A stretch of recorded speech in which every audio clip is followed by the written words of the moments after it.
This broadcast is brought to you by the British Israel Church of God.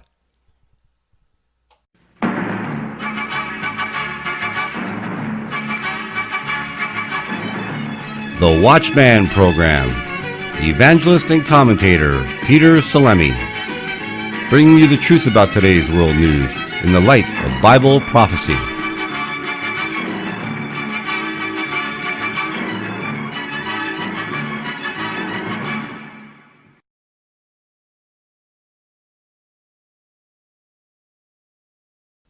Now that we are approaching the Christmas season, the story of the birth of Christ comes up, the story that you read of in the Gospels, because many people believe that Jesus Christ was born on December 25th. Now, we take issue with the date of the birth of Christ in other broadcasts you could see on our YouTube channel, and we prove to you that Jesus Christ was born in September on the first day of the Feast of Tabernacles, and you can take a look at that on our YouTube channel. But today we're going to take issue with the birth of Christ and the circumstances that surround the birth of Christ. Now we're dealing with this because, of course, the birth of Christ does come up during this time of year. Now, when people think of the birth of Christ, they have this image in their mind, and we're going to show you that image on the screen right now. And of course, this is the image that most people portray in their minds. Three wise men with three gifts coming to the manger, to the Lord Jesus, and the stars above the manger there, and there's Joseph and Mary. And people believe that this is what happened during the time when Christ was born. Now, it's almost like a cartoon fantasy when you see that image. There's nobody around. There are no social and political repercussions to this. And I keep insisting that these people were real people living in a real world with real political and social situations that were going on around them, and they were subject to it, but not according to that image.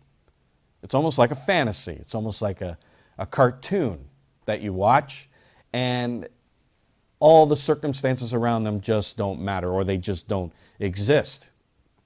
But really, what happened during the time of the birth of Christ?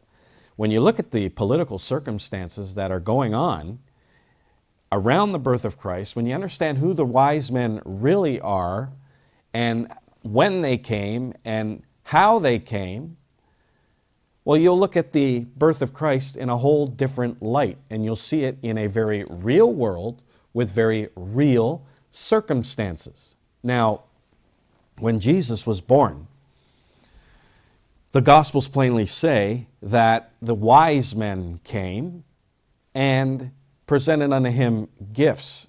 Now, when the wise men came, it's almost like when you see it portrayed in the movies, it's almost like they kind of snuck in. No one knew who they were and why they were there.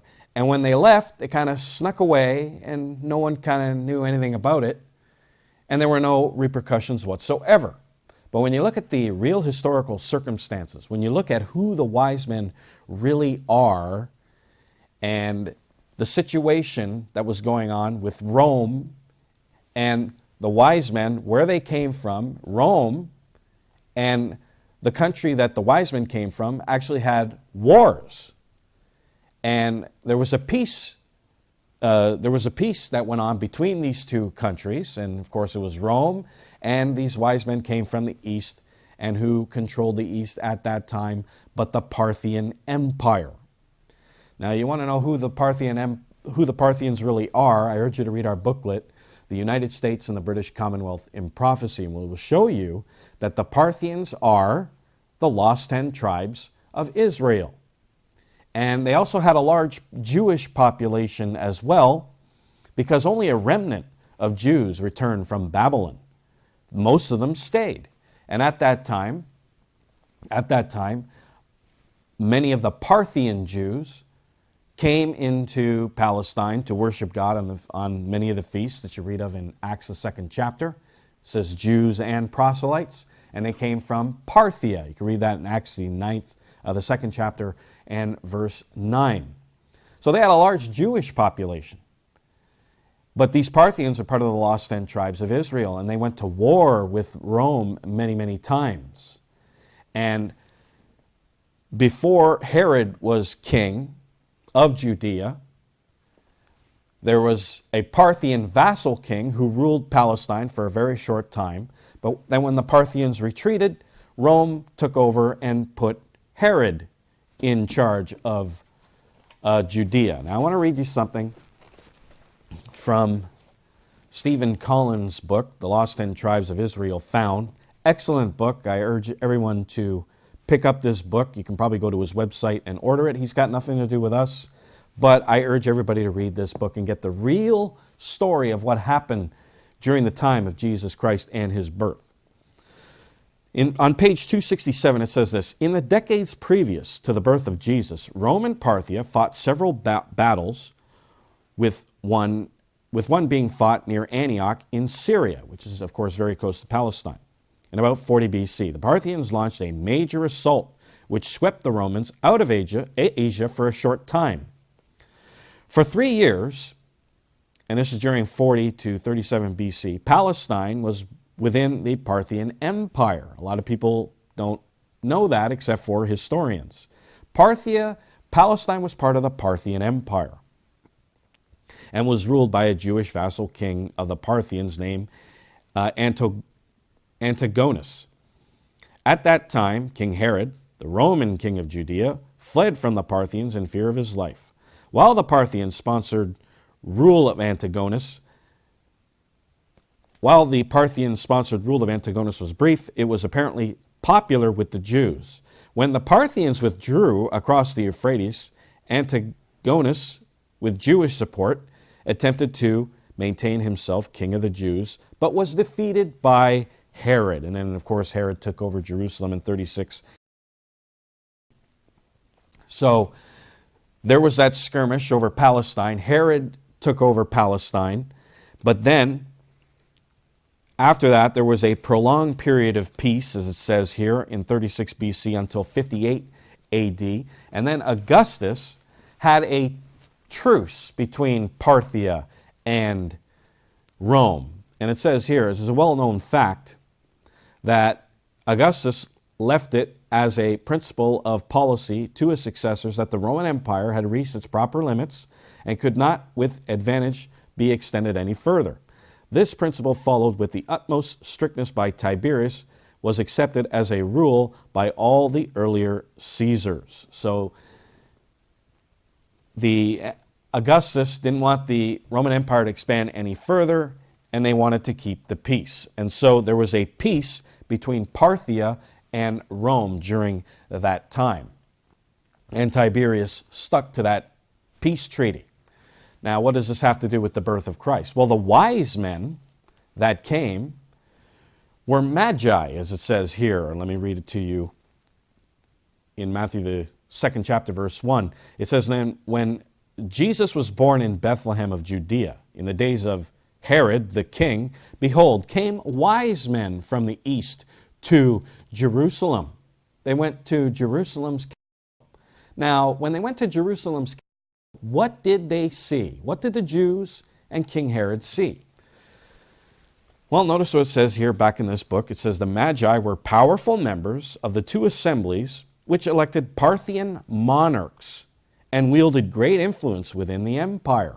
So here we see the wise men coming from Parthia, and these people had great influence in the empire, had high positions in the Parthian Empire, and they had a truce.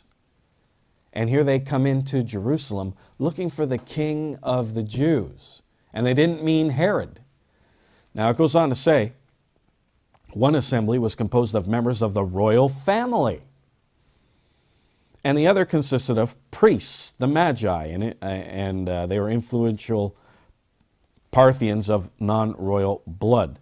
The Magi and the wise men were jointly known as the Magistans. The King James Version of the Bible states in Matthew 2:1 that the wise men from the east came to worship Jesus. The term wise men can be seen as the proper title of the Parthian Magistans. The Greek word translated wise men is magician, literally meaning Persian astronomer or priest. So this is a priesthood. Parthia had long governed all the Persian territory at the time of Christ, and the wise men cited in the Bible were clearly members of the Magistan's very high Parthian officials. So these are Parthian officials that are coming to worship the King of the Jews, Jesus Christ. They weren't three wise men coming on camels by themselves with no escorts coming to worship Christ. Now, I want to offer you this free booklet before I go on with some of these other historical facts that people seem to miss when it comes to the birth of Jesus Christ. And it's called, Is Christmas Christian? Free of charge off our website, britishisrael.ca. And we go through many things about Christmas, Santa Claus, the holly wreath, the Christmas tree, and so on. And we also deal with some of these things that we're dealing with here in this program. You can download it off our website, britishisrael.ca. Now, if you want to know more about the British Israel Church of God, Bill Pitzinas will give you the addresses and phone numbers where you can obtain more information about our organization. To download your free literature, log onto our website at www.britishisrael.ca. If you want to write, call, or text for more information, our address is the British Israel Church of God, P.O. Box 30043, Brooklyn Town Center, Whitby, Ontario, Canada. Postal code is L1MOB5. Our USA address is 171 West Barbara Avenue, Pahrump, Nevada, USA. Postal code 89060. If you want to reach us by telephone, call or text at 905-447-4415 or 416-898-7407.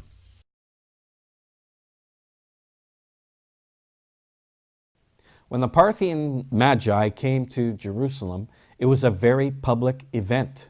The Bible plainly says in verse 3 that all of Jerusalem was troubled. The whole capital of Jerusalem, including King Herod, was troubled when they came. Because remember, there was a truce between Parthia and Rome. And here are the Parthians coming in, Parthian nobility coming in and asking about the King of the Jews. And they didn't mean Herod. So all of Jerusalem was troubled. It was a very public event. And they came with gifts to give to a king. Now, when these Parthians came in and they were giving gifts to a king, they didn't come with little gifts in their hands, little pieces of gold and frankincense and myrrh like you see in that image that we showed you earlier. No, they came with a caravan full of gifts and with several hundred soldiers. Now, many people think that there were three wise men, but the Bible doesn't say that there were three wise men. It just says wise men from the east. That means there could have been 2 or 150. But it was a very considerate size army that came, caravans and camels and so on. And it was, of course, a long journey. So there was probably several hundred soldiers, several hundred people that came to visit Christ, and not 3 people on camels. And it was a very public affair. Now I want to read you again back in this book. And it says on page 270, their arrival in Jerusalem, the wise men, was a very public affair because all of Jerusalem was troubled by their arrival. This indicates that the Magi, a delegation of a dozen or more high Parthian officials, came to Jerusalem in a caravan loaded with costly treasures and escorted by a strong force of armed Parthian soldiers. They're not going to go around with treasures without soldiers to guard it. Since the Magi were high officials of the Parthian government, they would customarily travel with a substantial escort of Parthian soldiers to guarantee their protection, since they were traveling with many costly treasures to present to the newborn Messiah. And then it says, their caravan was so big that their arrival quickly became a cause for concern in Jerusalem. The whole city was in an uproar over their arrival, and that argues for a very visible, impressive Parthian caravan arriving in Jerusalem not long after Jesus' birth in Bethlehem. The sheer size of the caravan, its treasures, its escorts, awed King Herod and the whole city to the point where they were all troubled.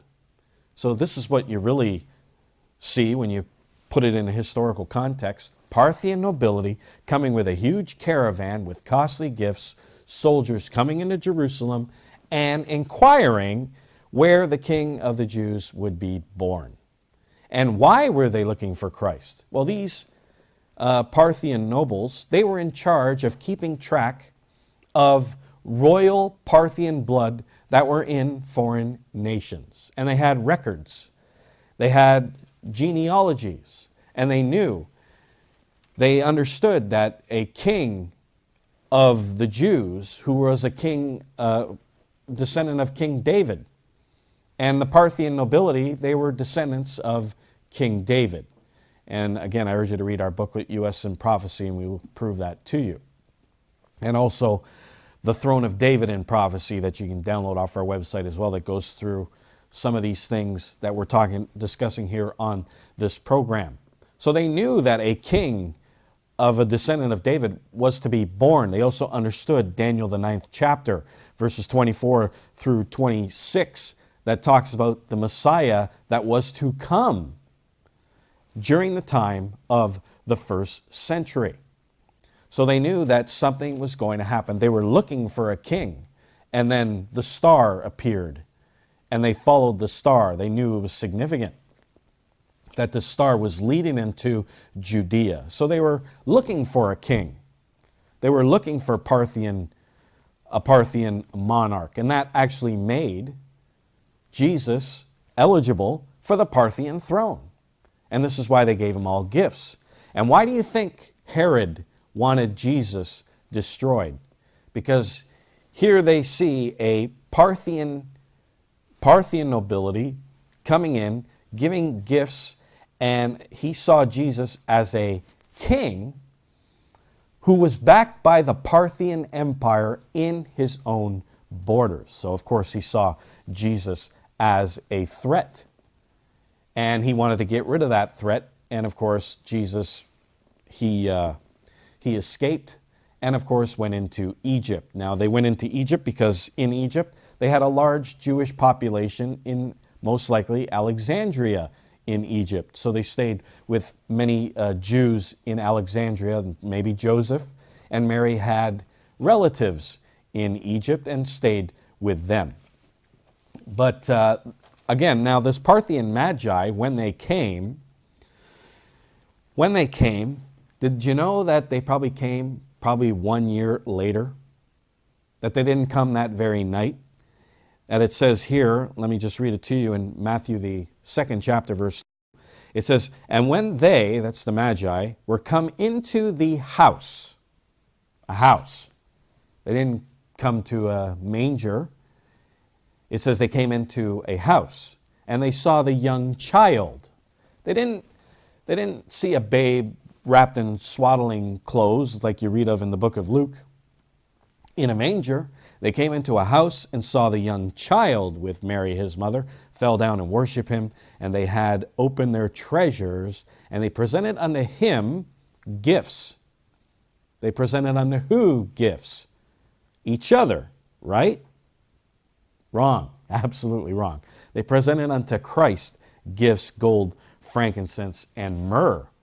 They gave it to Christ. They didn't give it to each other. They didn't say, well, what do you got there, Harold? Well, I got some gold. Well, what do you got there, Henry? I got some frankincense. And they sang a carol or two, exchanged gifts to one another, and then left praising God and left Christ sitting there going, but what about me?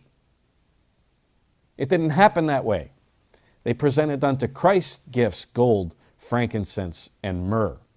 Now, because there were three categories of gifts, many people believe that there were three wise men. But, of course, the Bible doesn't say there were three, and most likely there was a few dozen of them with armed guards, soldiers, and caravans and came to the house in Bethlehem. And of course, Herod probably sent his spies to see which kid it was that was to be king of the Jews. And then, of course, here it says being warned of God in a dream that they should not return to Herod, they departed into their own country another way. Now, notice what it says here in verse 16. It says that he slew all the children that were in Bethlehem, this is King Herod, and in all the coasts thereof, from 2 years old and under, according to the time which he had diligently inquired of the wise men. So from 2 years old and under, he slayed all those poor children. And so Jesus must have been at least a year old when the wise men came, because they came into the house where the young child was. A story totally different from what you're used to every single year at Christmas time. Every single year at Christmas time, you get this same story over and over again. 3 wise men coming to the manger and worshiping Christ, and then leaving without anybody noticing. But when you look at the Gospel of Luke, you don't see the wise men. There's no story about a wise man in the Gospel of Luke, because the Gospel of Luke deals with the birth of Christ that night. The Gospel of Matthew deals with the wise men, and they came a year later. A lot of people think there's a contradiction, but there is no contradiction whatsoever. When you read the story in its context, you will see that the wise men came a year later. Luke deals with the birth of Christ that night. I want you to get this free booklet, Is Christmas Christian?, free of charge, off our website, britishisrael.ca. Take a look at this, and I'll be right back.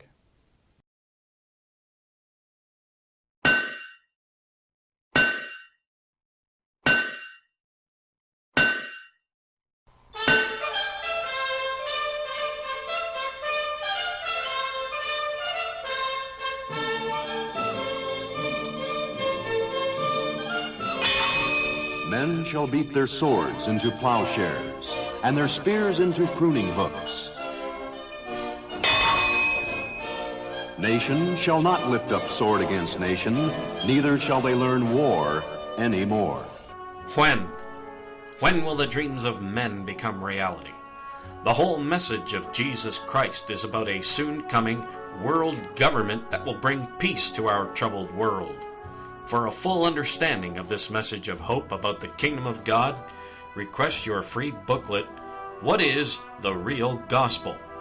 Download your free copy at www.britishisrael.ca. For a free hard copy, call or text your order at 905-447-4415 or 416-898-7407. Many people believe that Jesus was a poor man. You hear many a preacher talk about how this poor person with raggedy clothes, and he was dwelling in the streets, the dusty streets of Palestine, dirty and grimy, was a threat to the Romans and the Jewish Sanhedrin. He was a threat to them, and he was just this poor, humble man from Nazareth. But when you look at the historical evidence, Jesus was actually a very wealthy man. Jesus actually owned probably a couple of homes, was a taxpayer, and when you read of the gifts that he was given in Matthew, the 2nd chapter, of gold, frankincense, and myrrh, you have to remember this is Parthian nobility. They didn't come with, as I said earlier, gold and frankincense and myrrh that you could fit in the palm of your hands. They came with a caravan full of these items, and Jesus became a very wealthy person. Let me just read to you from this book again on page 306. It says here, a third reason that enabled Jesus to go wherever he wished and do whatever he pleased was the fact that Jesus was wealthy. The Parthian Magi had given Jesus costly gifts of gold, myrrh, and frankincense. We are not told how much gold and costly spices were given to Jesus, but it was no doubt a substantial amount. The Parthians regarded Jesus as royalty, and it was the ancient custom to give a royal personage a truly worthy gift when coming into his presence. Since the Parthian Magi were directed to Jesus by an angel of God, their sense of awe likely resulted in unusual large gifts being given to Jesus. This gold was likely held in trust for him until he was older. Of course, it was kept in trust by Joseph. And when he reached legal adulthood, Jesus controlled it. Also, since Jesus' mentor, Joseph of Arimathea, was also wealthy, one can be sure Jesus shared in that wealth. In all cultures and times, wealth can open a lot of doors. So Jesus, financially, was wealthy due to the gifts, due to Joseph of Arimathea, and that's the reason why he and his disciples could give to the poor. It was also why Judas stole from the treasury, because there was probably a lot of money in that treasury that they had. So Jesus was a wealthy man. He wasn't some poor wretch dwelling in the dust of Palestine, all dirty and grimy. He was a wealthy man. Why do you think the Romans wanted his clothing when he was on the cross? They were gambling for his clothes. Well, because he was a wealthy man, had nice clothes. So Jesus was a wealthy man. Now, what about the star in the east? It's interesting about this star in the east. Many people believe, and many people are trying to have these scenarios where they're trying to look in the ancient records about certain comets and stars that aligned during that time to try to pinpoint when Jesus was actually born. But that's not what the Bible says. It says that that when the star, let me read in verse 9, it says, when they heard the king that they departed, lo, the star which they saw in the east went before them till it came and, quote, stood over where the young child was. Comets don't do that. Now, a star is a symbol of an angel. And if you notice, only the Magi saw the star, and that the star appeared and then reappeared before the Magi. So this wasn't some comet in the sky or some alignment of planets or whatever. It was an angel. It came and stood over where the young child was. They were being guided by an angel. But why does the Bible use the language of a star?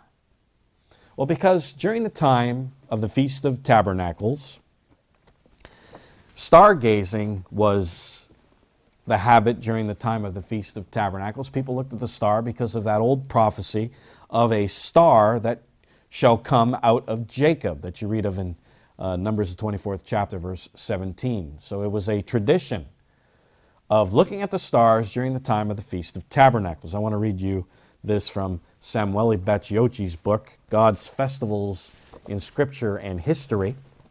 Excellent book. If you go to a Seventh-day Adventist bookstore, you could probably pick up this book. And he says on page 244, we are told that the wise men made their journey from the east to Bethlehem because they have seen the star in the east. Watching the stars was associated especially with the Feast of Tabernacles. In fact, the Ruth of the Booth, as noted in chapter 6, was built with leafy branches carefully spaced so that they would screen out the sunlight without blocking the visibility of the stars. The people watch for the stars at night during the feast because of the prophecy, a star shall come out of Jacob. It is possible that it was during the Feast of Tabernacles, that the special season of star watching, that the wise men saw the messianic star and rejoiced exceedingly with great joy, because many of the Parthians that you read in Acts, the 2nd chapter, verse 9, many of the Parthians believed and worshiped God, and no doubt had the law of God and knew some of these prophecies. And of course, this was done during the Feast of Tabernacles. And we show you another broadcast that Jesus was born on the Feast of Tabernacles, and that Christmas is a pagan holiday. I mean, even Hollywood, for pity's sake, knows that Christmas is a pagan holiday. I remember I was watching television one time with my son. He was watching a show called The Big Bang Theory, and I saw this clip, and I couldn't believe it when I saw it and on television about Christmas and the origins of Christmas. Take a look at this clip. Hey, Sheldon, are you and Leonard putting up a Christmas tree? No, because we don't celebrate the ancient pagan festival of Saturnalia. Saturnalia? Gather round, kids. It's time for Sheldon's beloved Christmas special. In the pre-Christian era, as the winter solstice approached and the plants died, pagans brought evergreen boughs into their homes as an act of sympathetic magic intended to guard the life essences of the plants until spring. This custom was later appropriated by Northern Europeans, and eventually it becomes the so-called Christmas tree. Isn't that amazing? Sheldon Cooper there, who's played by Jim Parsons, says that Christmas is a pagan festival, the pagan Saturnalia, and that the Christians took up this pagan festival of December 25th and renamed it and called it Christian. Hollywood knows. Why is it that Christians, the majority of Christians, don't know? Well, you can know. Get this free booklet, Is Christmas Christian? Free of charge, off our website, britishisrael.ca. This is Peter Salemi saying goodbye, friends, and I'll see you here next time on the Watchman program.